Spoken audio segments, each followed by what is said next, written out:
السلام عليكم خوتي خواتاتي. اليوم ان شاء الله غادي نحضر معكم الحامض مرقد. دابا كاين الحامض موجود البلدي. قلت انا علاش لا ما نحضروش معكم. انا غادي نرقدو وقلت غادي نصورو معكم باش تشوفوا الطريقه ديالي انا كيفاش كندير ليها. انا عندي هذا ديجا ماشي البلدي العادي. شوفوا كي كيجي غزال. هذا تقريبا راه ليه شي عام. شوفوا كي داير. انا ما كندير فيه لا ما لا والو، هو بوحدو كيطلق داك الماء وكيجي الحامض مصير غزال. المهم انا غادي نبدا معكم الطريقه. كنحتاجو تقريبا الكميه اللي بغيتو ديال الحامض. عندي انا هنا 2 كيلو ديال الحامض وشي قراعي يكونوا معقمين. فاش غديروا الحامض شي قريعات بحال هكايا والملحه. هادشي اللي كنحتاج. غنبدا على بركه الله. نحيد هاد النباته هكايا وهادي شويه من هنا وصافي، ولا نخليها كتقطع الحامض هكا على 4، ولكن ما كندخلوش فيه حتى لداخل، غير هكا كنعمروه بحال هكا بالملحه تقريبا شي معلقه.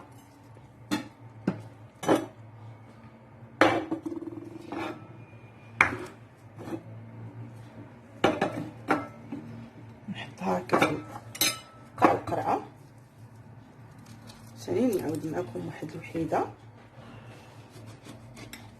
نقطعوا على هذه الطريقه على 4.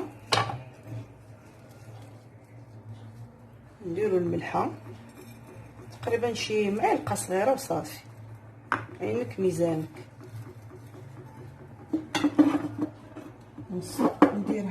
نديرها حداها بحال هكا مزيره. نعاود عاوتاني ندير واحد الوحيده.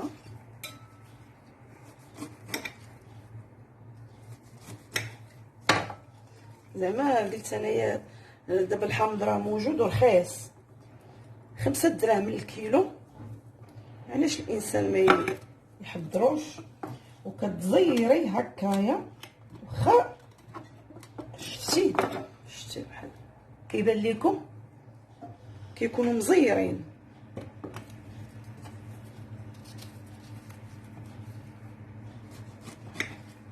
نزيد واحد الوحيده عاوتاني.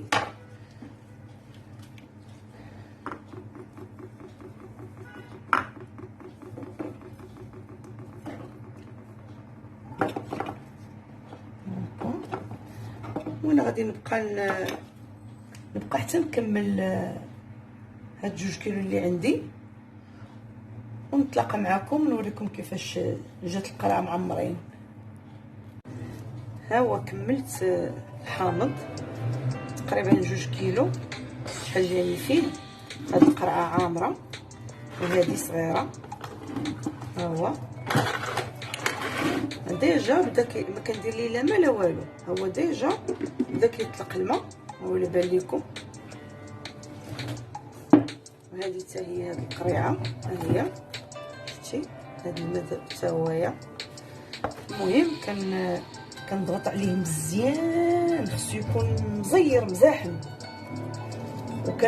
كنغطيه بحال هكا بشي هاد الميكا بابي. كندير ليه هكايا كنزير عليه مزيان باش ما يضربوش البرد.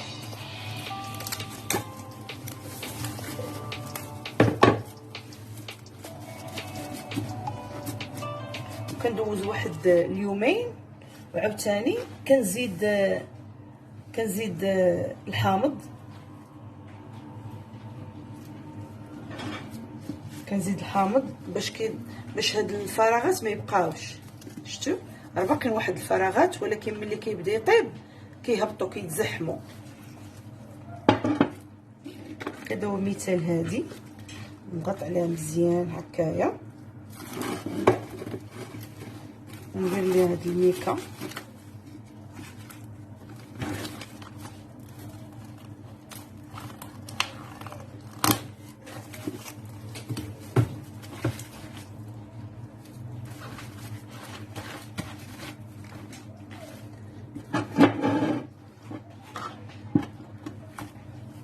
نكون كملت هاد 2 كيلو ديال الحامض، وما خصش هاد الفراغات يبقاو نهائيا. يومين ونعاود عاوتاني نزيد عليهم حتى كيضغطوا مزيان. وهكا كاينه كنخليه ما كنحلش عليه مده تقريبا شي 20 يوم. كنقلبو كنلقاه جاهز للاكل، تمرقي به ولا بغيتي ديري به اي حاجه. المهم كنتمنى البنات يكونوا فهموا، وان شاء الله الى فيديو قادم ان شاء الله.